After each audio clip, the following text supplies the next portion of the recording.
Gözümüz aydın olsun. Mamacık olduz.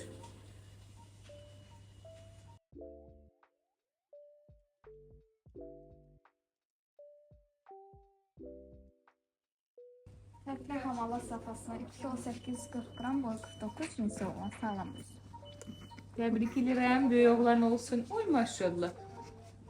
Biraz sert çıktı. Tebrik ederim. Sağ ol. Gözümüz aydın olsun. Yanaşık oldunuz. Gözümüz aydın olsun. Allah tebrik ederim. Gözümüz aydın. Her şey. Ay Allah yaxşıdır. Salam. Tebrik ederim. Tebrik ederim. Her şey yaxşıdır. Vay sözü. Vay tecrübe.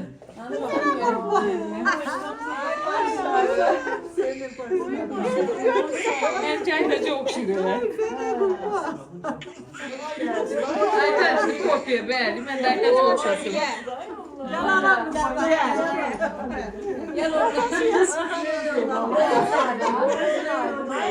Şöyle kurban oğlum. Maşallah. Ben kızına da okşuyorum. Biraz odağı əkdi, kəpənəkli. Az az.